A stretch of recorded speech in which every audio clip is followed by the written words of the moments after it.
you like space, exploring state-of-the-art facilities, getting paid next to nothing? Well then this job is for you.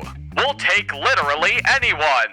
How long will you be working, you may ask? Well, how long can you be useful? Just call in and you'll join our happy company family forever. Lethal Company is not as straightforward as it seems. This story, while seemingly discussing a dystopian Amazon-esque company where you satiate the hunger of a giant world-eating beast, has hidden most of its real story. Experiments gone awry, all-out interplanetary war, and an endless Groundhog Day loop of life and death.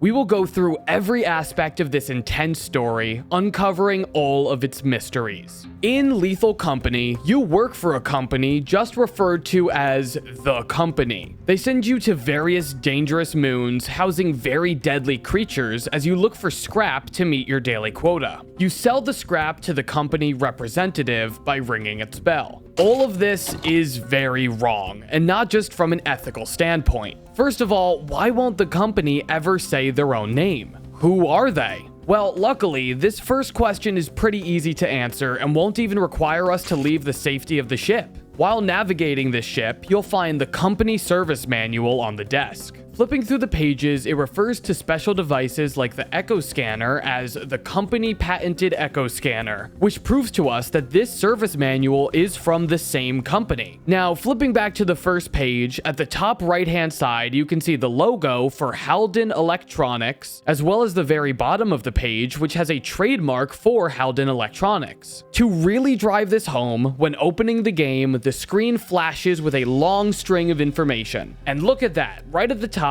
copyright 2084 to 2108, Halden Electronics. Alright, easiest question done. Who is the company Halden Electronics Incorporated? This, however, is probably the least of the employees' concerns as they're running for their life. Well, actually, that does spark another question. What are these creatures? Why are they here? Why are these planets completely abandoned except for these creatures? I mean, there are clear traces of human life with all the industrial buildings, but where is everybody? Well, there's a pretty interesting thing about these creatures. When you look them up in the bestiary, all of their taxonomic ranks eventually trace back to Earth. The Thumpers are in the order Chondrichthyes, the Snare Fleas are a part of the class Chilopoda, and the Bunker Spiders are a part of the genus Theraphosa. But wait, that's not all that's mentioned in the Bunker Spider's bestiary. In this first paragraph, it reads, "It's believed they evolved to prey on large mammals over the course of a measly several hundred years after the boat made its trip around the Thistle Nebula. Refer to speculation on increased speciation around the fading nebulae." This doesn't seem to be a one-off moment. There are many references to species hailing from creatures on Earth. I mean, one of these creatures is even called the Earth Leviathan. For us to really understand these creatures, we need to focus on those last sentences in the Bunker Spider's bestiary. They evolved over the course of several hundred years. If we are to believe that they are from Earth, we need actual confirmation that space travel in this world has existed for over several hundred years. To do so, we have to turn to the terminal. While playing this game, you often come across special logs. After collecting these, you can read them in your terminal by typing the name Sigurd.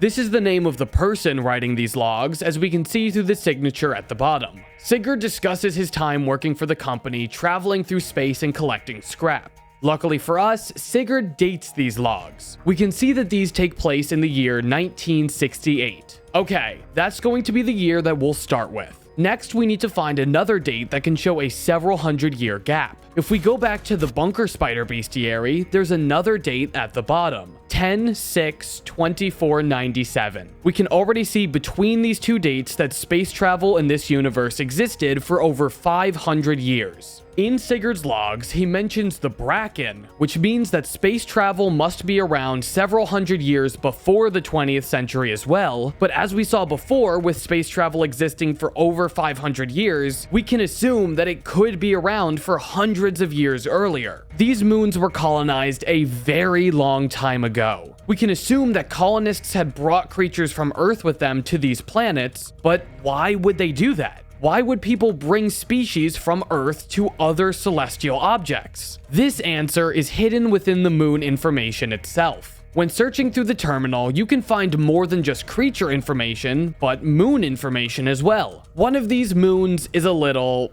interesting. Moon 41, also called Experimentation. The history of this moon states, not discovered for quite some time due to its close orbit around gas giant Big Grin. However, it appears to have been used in secret. Interesting. So this experimentation moon is titled as such, most likely because of experimentation that took place on this moon. I mean, why else would it be kept secret and called experimentation? I know, that's pretty speculatory. What if we could find some things to support this idea? In the bestiary for Coil Heads, it mentions that they have been known to combust into flames when being dissected or even deactivated, and they carry dangerously high levels of radioactive particles. Due to this and other reasons, it has been highly speculated that they were created as biological weapons of war. Okay, so we're getting somewhere. It appears that these coil heads were specifically created, which suggests experimentation, but how and why? Well, for the how, the bunker spider bestiary mentioned increased speciation around fading nebulae, which would explain the rapid evolution and development of strange new creatures, and for the why, it's pretty simple. War. This maps with everything we've seen so far. The ruins of all the bunkers, the planets kept in secret for developing weapons, the turrets and landmines that are placed in these bunkers, and these biological weapons of warfare. We aren't merely searching ruins, we are searching former war zones. Halden Electronics swooped in to scavenge these former war zones as they would be rich with resources. This all makes sense so far, but we've just given an answer that sparks a brand new question. Why does Halden Electronics want these resources? The company building is located on 71 Gordion. This moon is said to have no land masses, so it's an interesting location for a company building. The representative is a creature with large tentacles, a common occurrence for water-dwelling creatures. On top of all of this, in Sigurd's entries, it is mentioned that the actual company is in the complete opposite direction in the solar system than 71 Gordion. This building is only being used to house the company representative. On top of this, it is mentioned in the entries that we are feeding the creature with the scrap that we find. None of this scrap is being used for creating other electronics, it is only being used to satiate this being's hunger. Well, now we need to ask, is the company representative another victim in this story, or is it also in control? To answer this question, we must once again return to Sigurd's entries. In the one titled Golden Planet, there is a mention of the myth of an actual golden planet.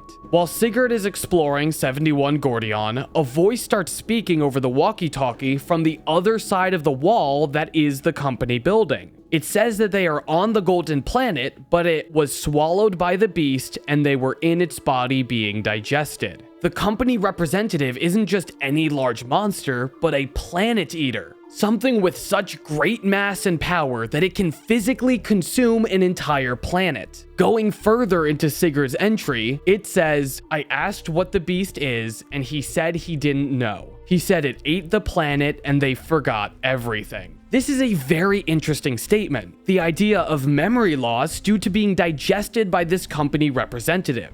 Now, once again, this isn't merely a one-off comment. This is a recurring theme in these entries. At the bottom of Sigurd's final entry, titled Hiding, it says, I started wondering how I can't remember how we really got here. No, I just remember little things like the shuttle flight to the building where we signed our contracts. But I don't remember getting on the shuttle. I don't even remember saying bye to my dad. In my dreams, it feels like the company isn't trapped in there at all. It's just hiding. I don't know if I'm going home. Sigurd, our main window into this story, is also having difficulties with his memory. It would seem that these employees have been previously digested by the company representative, but why? What does this mean? Why would the company actively choose to have its own employees digested by the beast? Halden Electronics is mysterious in more ways than one. They supposedly use a fake voice over their phones and never directly interact with their employees. It is also mentioned that the contract only lasts a season. Now, we can assume that they are using Earth time, as the dates on the logs include months and days used on Earth, which would mean that a season would be 3 months on Earth. However, when playing the game, there is no end. You can play for the 89 to 92 days that a season would last, but then you keep playing. There is no end. The only way to end is to die. Then, when you start or restart the game, you spawn in, connecting to some Halden server, and appearing in the middle of the ship.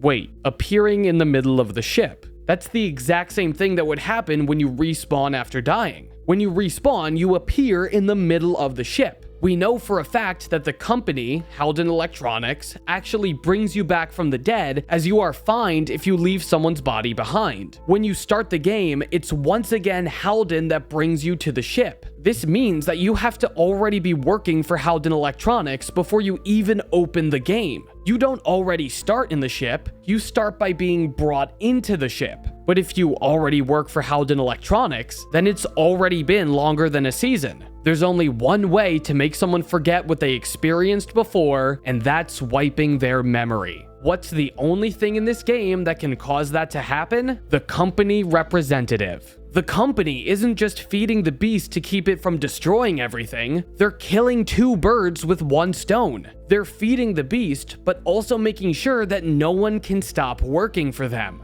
Now, one may ask, how could they possibly get their employees out of the stomach of the representative? Well, easy. We know the company can bring someone back to the ship from anywhere. If you fail to bring a dead player's body back to the ship, you will be fined. They still come back to life, you just have to pay a simple fine. No matter where a dead employee is located, the company can always bring them back to the ship. There are even teleporters that you can add to the ship that instantly bring someone back from anywhere on the moon in almost any condition. The company absolutely has the technology to revive someone from the beast's stomach if they can bring someone back to the ship after being consumed by the forest keepers. Now, you may be asking, how could a company do this? This is so immoral, and there is no way that the company could go to this extent. But now I ask you, what does the company do when you are no longer useful to them? When you don't meet quota, they fire you, but how do they fire you? They eject you out into space. They give you one of the worst fates possible. If you can no longer be of use to the company, they discard you in a way where you can either die of starvation and dehydration while floating in the void that is space, or remove your own helmet to not prolong the inevitable. This company has shown that it is willing to do the most immoral of things. Lethal Company is not merely a story about a monster, it's a war. It's the engineering of bioweapons. It's the wiping of memories. It's the discarding of the disappointing. This company has done the unthinkable. It cheated death. And the way that it chooses to use that, keeping its quote-unquote employees working for them until they are deemed a lost cause, at which they will discard them in the worst possible way. But what if there's more? Before you get fired, the voice over the speakers on the ship simply call this process disciplinary without having any process with HR to determine the best course of action. There is a possibility that employees can miss a quota but still remain alive while being digested by the beast. At this point, really only time will tell. Welp, that's Lethal Company. Let me know what you think of this theory in the comments below. Let me know if you have any information that could either prove or disprove this theory. Once again, this is still a theory and can always be disproven later when we learn more information. Let me know if you want to see more Lethal Company content, and I'll be sure to get on that. If you enjoyed this video, make sure to leave a like, and if you enjoy my content, make sure to subscribe. If you want to talk to my team and I directly, make sure to join our Discord or check out our subreddit. If you join our Discord, you can talk to all of us that work on these videos, from the scripts to the editing, and with other fans that like to talk about these series. Once again, thank you all so much for watching, and I'll catch you in the next one.